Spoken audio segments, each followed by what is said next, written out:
Welcome to the photo sorting, tweaking, sharing freebie that is Picasa 2 from Google. Unless you use a Mac, of course, in which case you're not so welcome because it's XP only, but it works fine under Vista, which is what I'm using here. PC users, go to google.co.uk to download yours now.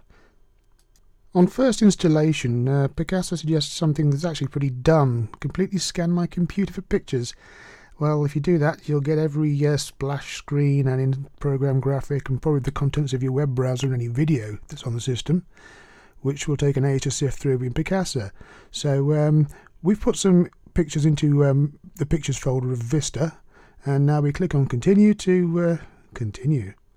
I fast-forwarded it beyond the import progress bar because it's boring, and here we've got a load of rather crisp thumbnails that you can scroll up and down through with the scroll wheel of the mouse. Alternatively, there's this rather natty little device at the side here, a non-linear vertical scroller.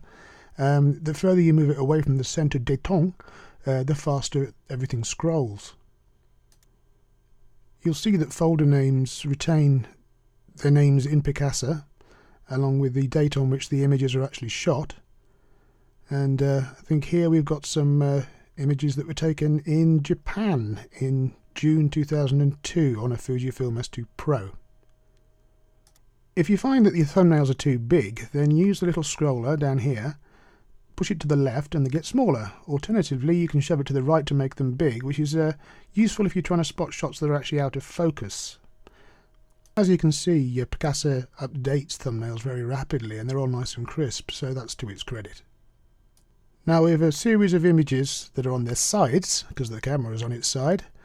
So let's shift click on them to select the row and then go down to the rotate left button, and that's pretty quick. That's very quick indeed. So that's good. But what if we've got a series of shots that are a mishmash of sideways and upright, such as we've got here? Well, we're in luck, because if you press on Control and then click on each image, there's 1, 2, 3, 4, you've made a non-contiguous selection. Rotate them left and up they flip. You'll see also at bottom left that there's a photo tray. It's a kind of a holding area for the thumbnails. So we'll head for Stafford Town Centre, choose a selection of images. Here they are. And they'll appear in the photo tray. And you can hold them there for later editing in case you want to make Stafford Town Centre look more interesting, and who wouldn't? And if you want to clear that selection, just press the clear button, and of course the program will ask you if you really want to do this. Another way to pluck images out for later editing is to click on them and then add them to the starred photos album at the top left there, and there they are with little stars. You can actually save changes of that, and yes, it will ask you if you really want to save changes. Okay, more on folders, and we're off to that holiday destination, 100 Olymp, which is actually Legoland, but I was carrying an Olympus camera. Right click to change the folder name. 100 Olymp goes to Legoland. You can put in a place taken, which was obviously Legoland, and a description, and if I wanted to fool anybody into thinking I wasn't actually there on that date, you can also change the date via the dialogue. So in goes the description, boink, and there's the calendar. Now everybody takes really rubbish photos at times, and zipping over to the right we can find a couple. There they are. He's not actually facing the camera, so you can click to select and delete them from the disk, and nobody need ever know that sometimes you mess up. However, if you don't want to actually delete the shots, just get them out of Picasa, you can hide whole folders. Right click on the folder and just go Remove from Picasa, and of course it will ask you if you really want to do it. Yes, I do.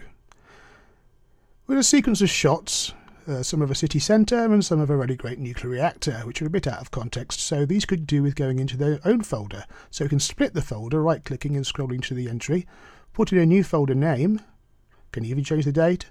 This is a reactor at Visaginas in Lithuania, and there we are, and we'll do the same again with shopping in Visaginas town centre, so we can split that out, same process, split folder, put in the name, shopping in Visaginas, boom. And okay, we'll save changes, and you see the little progress meter down the bottom right hand. I think we'll skip past that because it's a bit tedious. While we're in Lithuania, let's go to the geographical centre of Europe. And oh, there's me standing in front of a column. Right click for properties, and you'll find something far more exciting than me. Is all the camera settings of the Fujifilm FinePix S602 zoom that I was using, or at least my colleague, on the day, and all the settings are there. It's kind of like EXIF information. Not bad for a basic photo program. Now I'm a bit off centre, as per usual, so we could edit that in any particular program that's on the system. But a double click on the icon brings up Picasa's own basic editing tools, the basic fixes. It's worth noting, of course, these arrows at the top enables you to scroll through the icons in this particular view. So let's head for the crop button at top left under basic fixes. You're given a number of standard photo sizes. 10 by 15 in English is 4 by 6, but we'll go for a manual crop. So as usual, it's a case of clicking and dragging, centering up the subject, and then you just apply. And I'm central, but the pillar is not. Oh well. So let's hightail it to Greece, Isle of Sifnos, and oh my word, the horizon is sloping. There's a straighten command. Now this is rather handy. It displays a grid over the image, and there's a little slidey bar down the bottom, and you can waggle it around and align the horizon with the grid. Wow, that's too far, the gods are angry. And just tweak it until it all falls nicely into place, and then apply. And after a long hard day straightening horizons, it's nice to put your feet up and ponder the sunset. Now we've got a bit of a contrast problem here, but Picasa does have a decidedly unadjustable but useful, I suppose, auto contrast tool. That's brighten it up. Also little control over colour, but there's an auto colour button, and that just brings out the sunset that bit more. The foreground subject is still a bit too dark, so you can bring in some fill light just to lighten things up. Alternatively, and there's a multiple undos here, which is useful. Undo auto colour, undo auto contrast. There's an I'm feeling lucky button. But one click and it applies a load of contrast and colour adjustments, and we've still got fill light to play with. Anyway, while we've got our feet up, it's always pleasant to have a nice bottle of binge, or svitoris in this case, although somebody appears to have drunk it. Oh well. Under the tuning tab, we've got a number of other tonal adjustments to make. Bring in some fill light to lighten things up in the foreground. We can really burn those highlights if we want to get nasty. And bring up the shadows, and it creates a very contrasty image. See the brown of the bottle and the reds of the label coming out. To perhaps take the fill light down a little bit, reduce the highlights, and it's starting to look quite pleasant. There are one-click fixes. There's one down here actually for colour temperature, which we'll take a little look at now. I'll just point out it's possible to undo tuning all at the same time and redo it with a single click. Colour temperature, well, we'll undo the tuning again, pull it over to the right, and it warms things up. But who wants warm beer? So shove it over to the left and things go a bit blue. But there is no beer, so we'll stick it back to the right. Anyway, so far we have an idea of how quick and easy it is to use Picasa to organise your photos, and we've taken a quick look at some of the basic fixes and the tuning options.